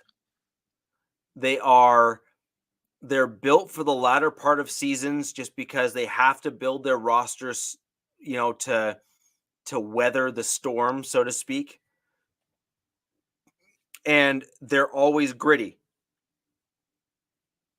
Always. Every one Yeah. of those teams always built for just like that And kind they're of. built to just run the ball, Yep. like ground Yep. and pound. So Yep. it's like, so when you're playing in Christmas Day in Pittsburgh, probably will be snowing. Like, Yep. they're going to be set up for that. Yeah. Or if it's not snowing, it'll be cool. Yeah. Or cold. Yeah. Or cold, right? And Or both. or both, yeah, or both. Why not, right? But they're built for that type of weather. And yes, Kansas City can also get cold, and I think a lot of people don't realize that Kansas City has that potential as well. I mean, you saw the game, was it just last season? I think where KC was, Dolphins, a playoff game. They had yeah, people had to get their limbs amputated from that yeah, game. yeah, Like, that's how cold it was. yeah. Like it was it was Canada cold, right? Like it was not pleasant. But the North, like the AFC North, it The gets North cold remembers. quick. It gets cold very quick as the season approaches. So they only have like maybe 1.5 months of like reasonable weather. Then you get that lake wind. And then you get the lake wind and it is just frigid and snowy. Like snow, like just for days. um, Yeah. and so that's a unique playing style, and you're built for a different type of player. You're built a different type of way. Miami, warm, 7 games, 8 games in the, balmy weather. Nice So Florida sun. Yeah. yeah, like you can play different. You can do things differently and all that kind of stuff, right? And it's a different approach. It's literally just a different approach to football. And that's part of what makes the NFL unique, is that you have these different pockets where different things take place. Kansas City, Denver, kind of like hybrids in terms of weather patterns and whatnot. You have the Texans and the Dolphins and some of these other teams, that the Chargers, that are, warmer weather, warmer cities, that kind of stuff, where they can, play just a different style, a different way. Mhm.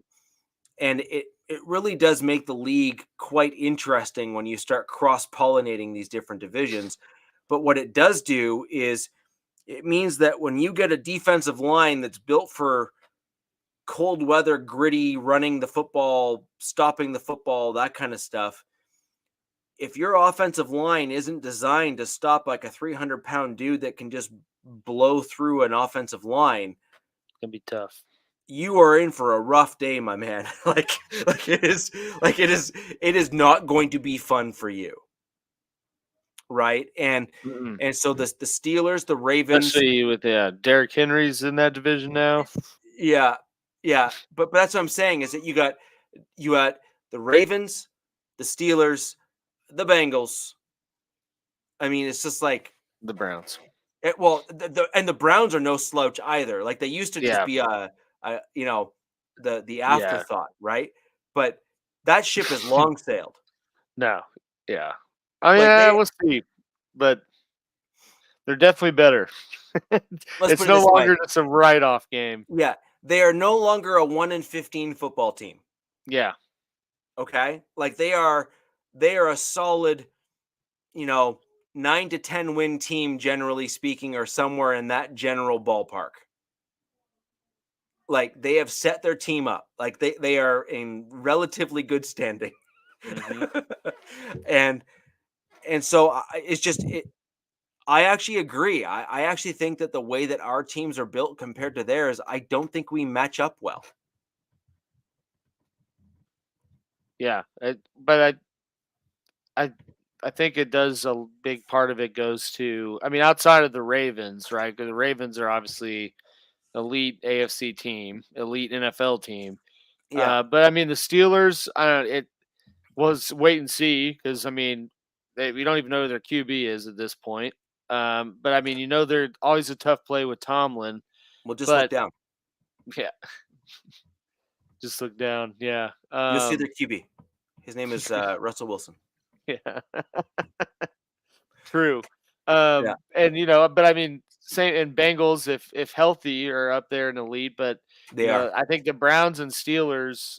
I say all that. Say I think Ravens and Bengals are going to be tough plays regardless of time of year, where it's at, etc.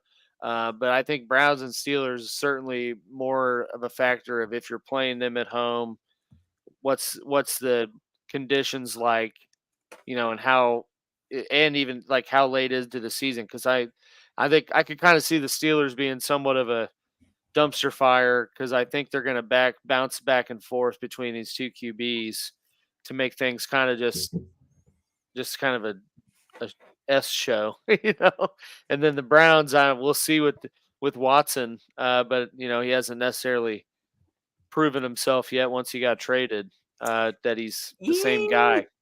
If you look at his stats, when he kind of before he kind of he got hurt, right? Yeah, Um, he was within the top portion of the league statistically speaking.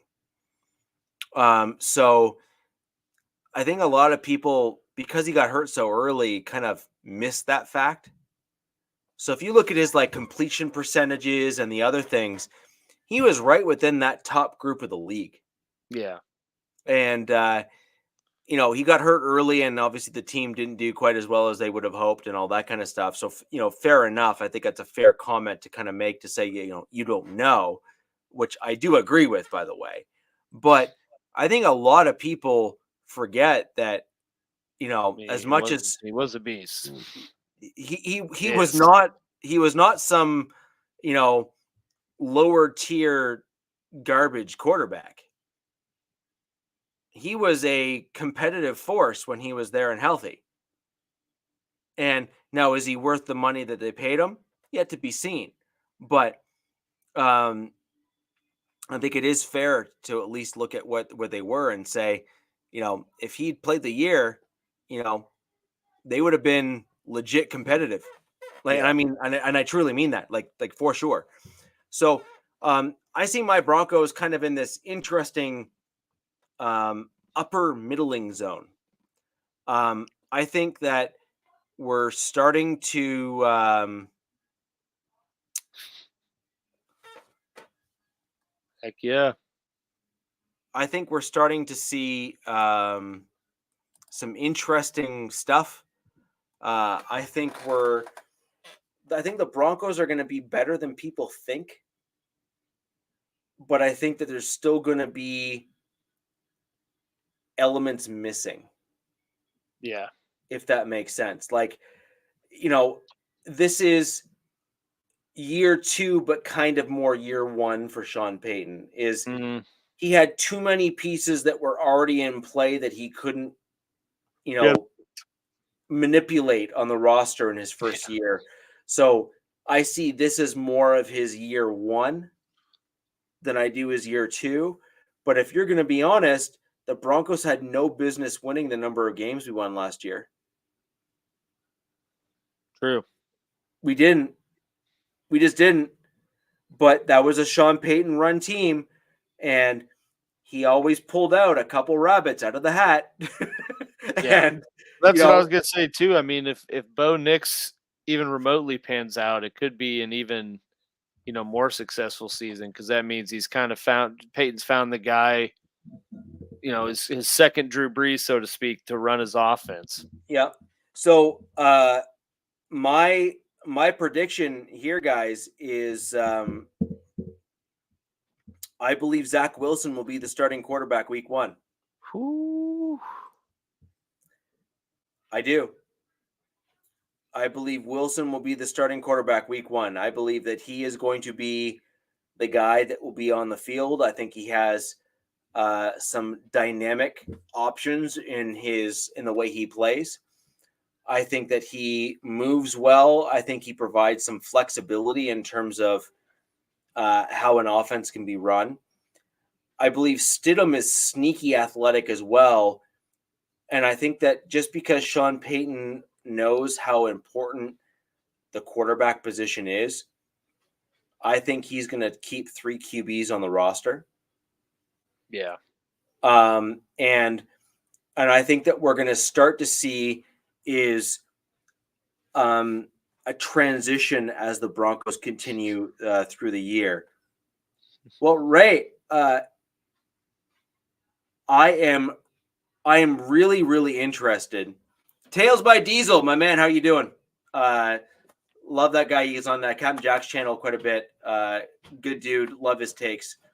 And obviously a Raiders fan, but love his takes. Yeah. I think they're super interesting.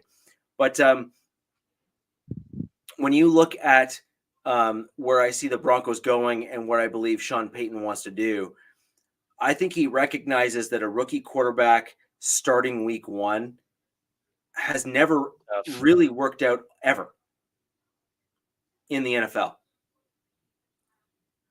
Like, okay, Peyton Manning started week 1, and it took him years to get to a caliber where people thought saw him as Peyton Manning, right? No other quarterback that has really gone on to win the Super Bowl has started week 1. And so I think Sean Payton recognizes that the quarterback position is unique and will look to Jared Stidham compared to Zach Wilson. We saw Jared Stidham last year. Stidham was an even keel quarterback when compared to Russell Wilson. And I think that what we're seeing this year right now in the offseason and going into preseason, obviously it's a little ways away, but still preseason's not as far away as we'd like to think it is.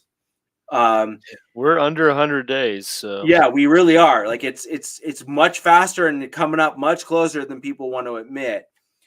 In my opinion, I think Payton is trying to see, is Stidham my week 1 starter or is Wilson my week 1 starter?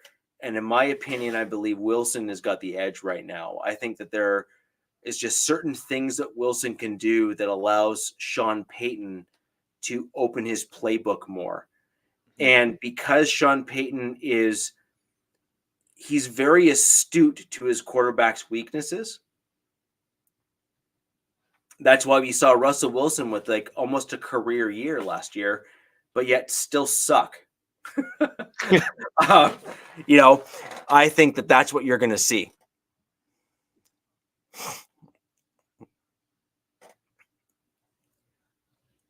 A combination of A and B, Ray. A combination of A and B.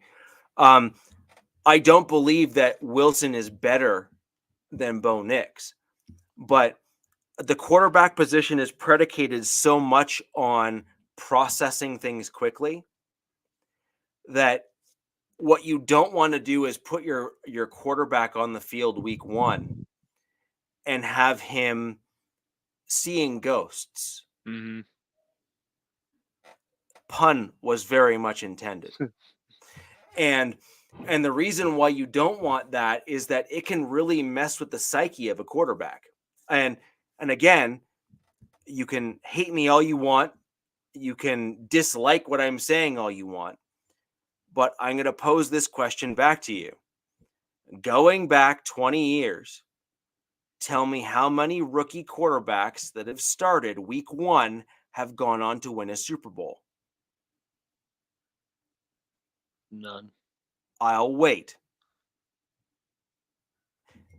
That's my point, right? Which is, if you're looking at the quarterback position, it is so cerebral and it requires so much processing in such a short period of time that you don't want to put a guy in if they're not at a mental point where they can actually process well, because you're going to basically put them so far behind that they may never be able to come back. Look at Zach Wilson. Exactly. Right.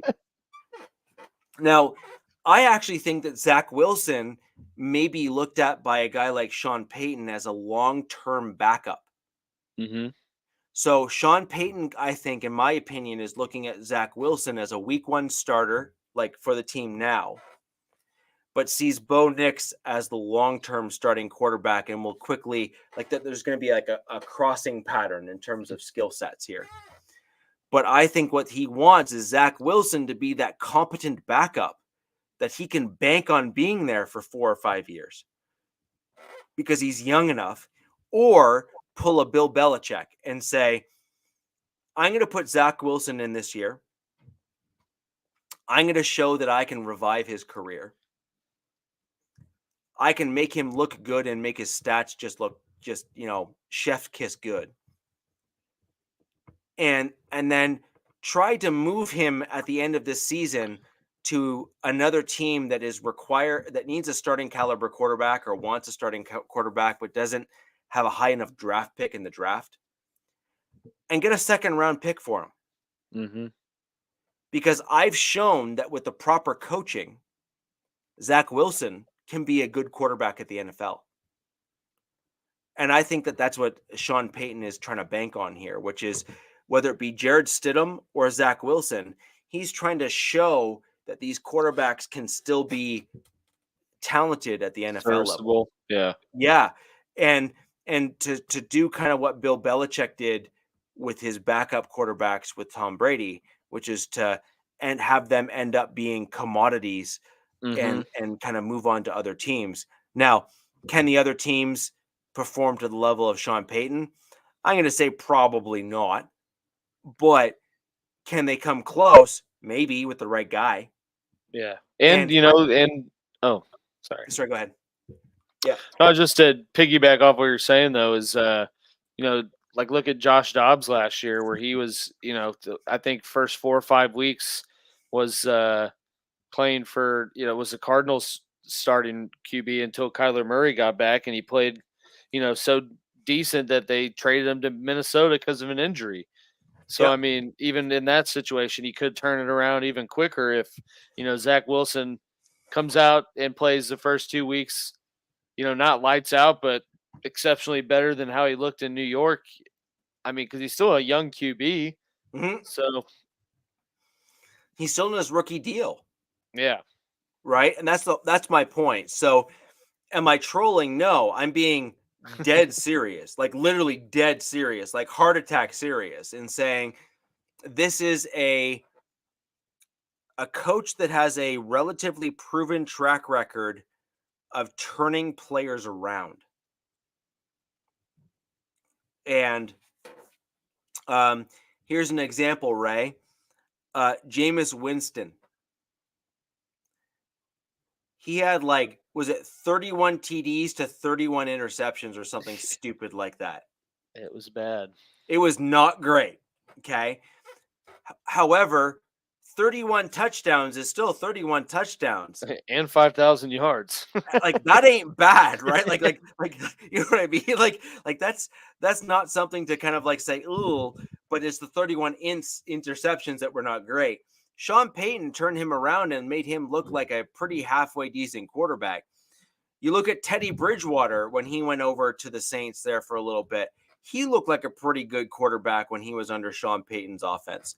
So the point is that 33 touchdowns, 30 picks. I had to look it up. Okay, yes. I wasn't that far off. 5,100 yards, though. For me? 5,109 Right. Yeah. yards, Like 33 touchdowns, 30 picks. yeah. God. Like it's the interceptions which were the problem there, obviously, right? But like Yeah. everything else was actually pretty darn good, right? 47 sacks. Oof. Yeah. Well, that's the offensive line, which wasn't Well, great. I know. It's but no. Yeah, and then the Saints, I mean, he never really played more than he played 7 games, 2021 through 1,200 yards, 14 touchdowns, 3 picks.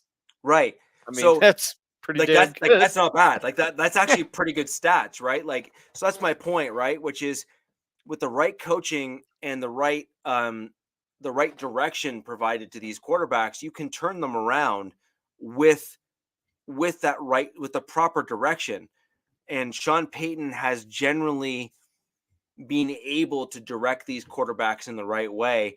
Drew Brees had some challenges and then turned it around when he came to Sean Payton in New Orleans, right? And Drew Brees is on track to likely being a Hall of Famer for sure. And so my point is this, which is Stidham has some limitations.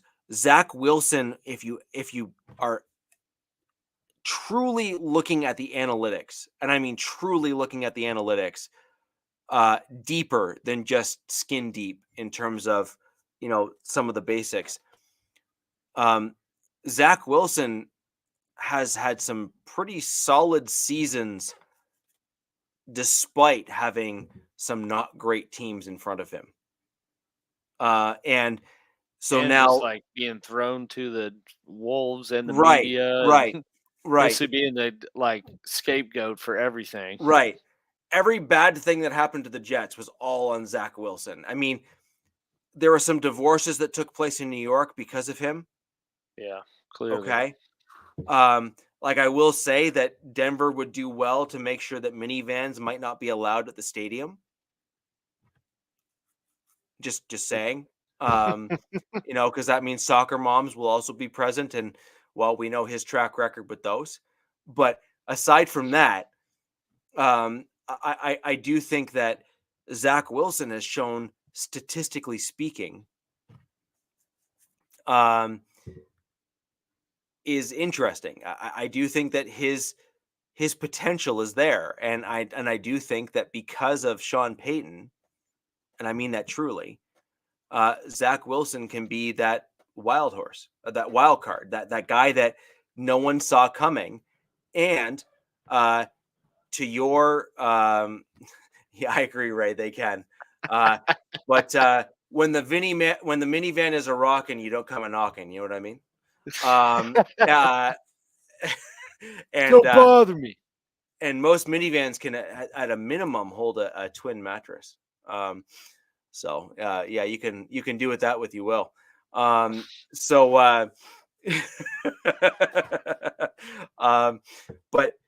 with regards to what Sean Payton has been able to do consistently through his career as a head coach, he's revived quite a number of quarterbacks' careers, including recency bias, Teddy Bridgewater. Mm-hmm. And so I actually think that we can see the same thing with Zach Wilson. And I think that if a game of chess is being projected here, you would want him starting week 1, go all the way through. And then you'd kind of bring Bo Nix maybe for the last 2 or 3 games of the season, so long as you're solidified maybe playoff run or out of the playoffs. Mm-hmm. Get Bo Nix into a position where he, gets his confidence and kind of, better understanding. If you have a couple games where you're really far ahead, you bring in Bo Nix to win out games when you're, ahead by, 2 or 3 touchdowns, and go from there. In my opinion, that's the way to go. You do what KC did with Patrick Mahomes. You bring him in for game 18. You bring him in when you're up by goodness knows how many touchdowns just to kind of finish out the game. You get him that game experience at the end of the season, and then you bring him in as a full-time starter in year 2 rather than year 1.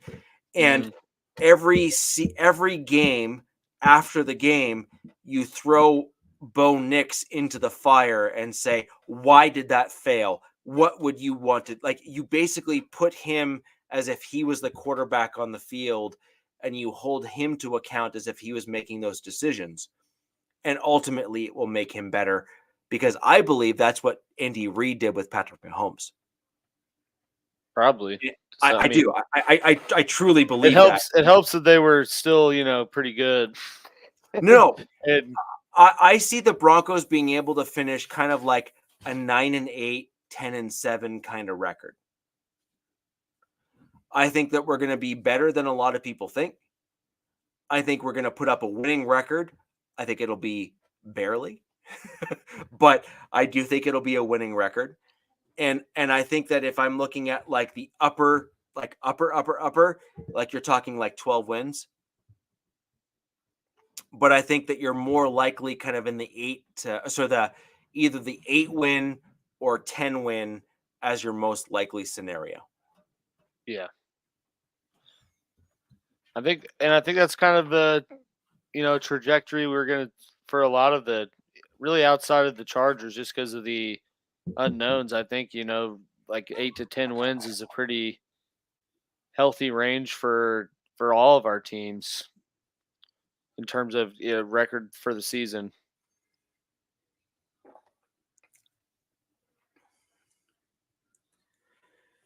And Anthony, I think this year here, given how close the Raiders and Broncos played, I do see our two teams splitting games between the Raiders and the Broncos. I think that is a reasonable expectation and thought. I mean, it's completely fair, if we're going to be honest.